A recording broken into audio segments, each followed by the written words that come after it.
Good day and welcome to SCO BRICS Insight, where we talk about what's really going on in the world of the BRICS. Now, it's often been joked that the agenda of the World Economic Foundation and Forum in its arch leader Klaus Schwab, that you eat bugs and own nothing and will be happy.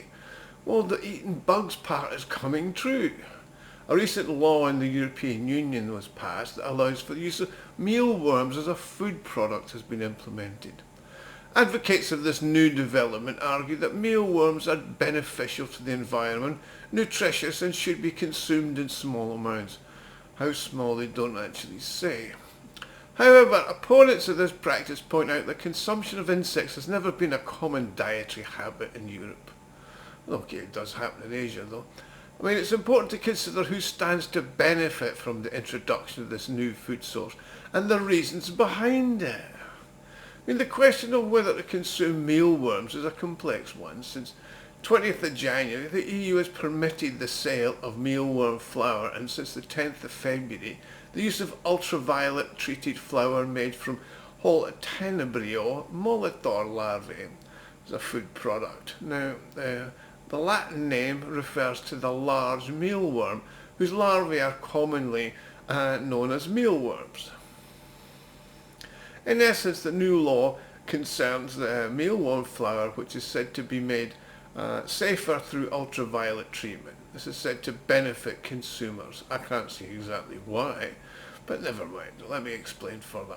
However, potential future consumers represented by French opposition politicians Florian Philippot, Nicolas Dupont-Aignan and Deputy Guillaume Bigot did not share the concern and called for vigilance, which is understandable given that France is a country of exquisite gastronomy and where food is elevated to the rank of a cult. Now, before I continue, I'd like to make an appeal.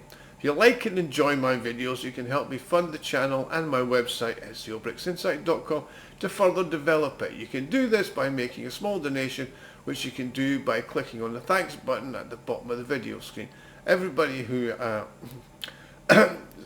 donates does get a personal thank you from me, and I'm thanking you all now just for watching, because every view is important. Now, advertising campaigns and pro-government media have begun, and that's to reassure citizens that nothing terrible is happening.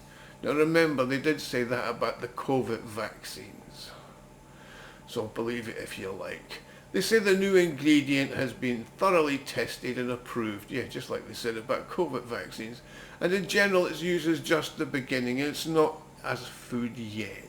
But it can be added to bread and pies in amounts of no more than 4%, and to other dough products and compotes in the amount of no more than 3.5%, and to cheeses by no more than 1%. Now, in France, particularly in Sardinia, a traditional cheese known as casu marzu is produced, and that's made from live maggots. And similarly, in Asia, insects are consumed. You can see them in the markets in Malaysia, Singapore, Hong Kong, etc. So, Europe is a bit kind of, I can understand. They don't really fancy it, and I don't fancy it either. Now, it's important to be aware about the potential for misrepresentation when discussing these practices. I mean, for example, the exceptions such as casu marzu, the Sardinian cheese product, that's unique that it contains maggots, may start to be presented as the norm rather than the smelliest and possibly most poisonous cheese that's available. An activity that's fundamentally different in conditions are now going to be presented as the norm. I mean, let's be honest, there's no European tradition of consuming insects, but it was possible, and you could actually buy them as a purely exotic thing in packets on Amazon and places like that. However, it's unlikely that people who bypassed all the bureaucratic obstacles and obtained permission to use flour from worms are going to popularise the cuisine of other countries in this way. As the nutritionist Fabio Marinello noted, the main advantages associated with this class of products are the environmental friendliness, reduced energy consumption during the production, and the affordability of the ingredient that's grown at low cost and multiplies quickly. Now, if we put aside the environmental concerns, there's also there to serve as a cover for the practical interests of everybody who has an agenda World Economic Forum, etc. What we have here is an attempt to introduce a partial substitute for flour due to its unprecedented apparent cheapness. Now, the mealworm is essentially just the first step in this process. According to the Italian portal Napoli today, the relevant European Commissions are already considering black soldier fly larvae flour, whole house cricket powder, mealworm larvae powder and other ingredients, which apparently will be pushed through as flour additives and then perhaps as flour substitutes. You never know. No, I do, I think they will. But the insects are really as useful as they try to convince us. Well, Focus is a German portal that recently conducted interviews with a nutritional expert called Uwe Knob. Now, he regards the potential health benefits of the new ingredient, and according to Mr. Kopp, many insects are indeed rich in high quality source of protein. However, that said, no one knows yet whether eating insects has any health benefits as compared to traditional protein sources. The question of whether long-term consumption of fried crickets and fried larvae is good for our health are still to be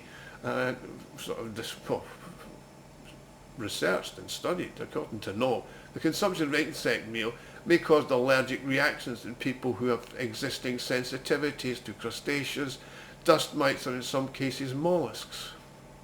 So it's important to note that the EU has already authorised the sale of these certain insects as food since 2023, including mealworms, grain mould beetle larvae, migratory locusts and house crickets. Now, France Bleu, a French portal, observed that despite the EU's approval, the production of these insects has not seen significant growth or economic viability. This is due to the fact that investors have not yet been attracted to the sector. I can understand why. However, this issue does not lie with the investors, but rather with the consumers, who, despite being presented with compelling, they say, arguments, have not shown a willingness to eat crickets and fried larvae, and I don't think I blame them. Manufacturers are now adopting a more subtle approach. Flour is one of the most essential products for human well-being, and the calculation is based on the assumption that now a small alternative flour products have been appeared on the market. Consumers will not read the product labels carefully. Now, at present, the norm for worm flour is 4%, and it's likely that this figure will increase in the future, as usual, creeping up. Now, reports indicate that the French company Nutrient is a driving force behind this initiative to introduce the new product to the market and incorporate it into the EU legislation. Initially, in late 2017, the company was a startup that examined the potential of entomophagy and in relation to age-related concerns. It was hypothesized that such a diet could contribute to a reduction in age-related pathologies, although that has not been proved as yet. I mean, the startup's initial funding was provided by prominent entities such as the French Tech Seed Fund, the KOA Food International and Eurosanté funds as part of Monsanto, actually. Now, the company's founders, the biologist Géraldine Defree, commercial director Thomas Dominier and lawyer Charles Antoine Detat, emphasised its eco-friendliness and cost-effectiveness, sourcing scrap fruits and vegetables, they mean rotten fruit and vegetables, at low prices to feed their insects. In 2019, Nutri-Earth expanded its research to study the positive effects of the new types of flour have on organisms. The most significant impact was reportedly that the financial gain of the company's founders increased dramatically. By 2024, the company has secured another 18 million euros in investments, and its profile had shifted towards producing vitamin D3 from insects. However, as the French proverb advises, appetite comes with the eating. Following the success in the food for the elderly sector and the production of vitamins, the company has now successfully entered the food market. Notably, the company secured a 5-year monopoly unless a subsequent applicant receives permission for this food product. Fabio Maranello, acknowledging the nutritional value of worm meal, expressed reservations about the consumption, stating, "To be honest, While recognising its usefulness and possible necessity, I feel disgusted by the idea of consuming these products. The sentiment was also echoed by others. I will pay closer attention to the product labels when I'm making purchases, writes one commentator on the website of the French gastronomy newspaper. And this is unacceptable. Such ingredients have no place in French cuisine, said another. The general consensus was this is unacceptable, and there's no doubt that manufacturers will be putting on the labels in large fonts the fact that bugs are involved in this product. It's like to be in the small font and the additives starting with an E nose. So that's how they're going to get around it, so they'll disguise it. I mean, historically, insect food was marketed as a sustainable alternative to meat, which is seen as extremely expensive. Well, it is in Europe, and environmentally damaging, cow farts and all that. Currently, ground insects are introduced as an additive to flour. Western journalists continue to assert that insects are no worse than meat. These are the pro-government journalists, stenographers really, despite the fact that it's not actually meat. However, if they can successfully introduce insects as a food source to the Western consumer, both literally and figuratively, it's likely that it will extend to beyond additives in the future, in bread, to include mealworms for breakfast, crickets for lunch, and locusts for dinner. So there you have it. You will eat bugs and you will be happy. Thank you for watching.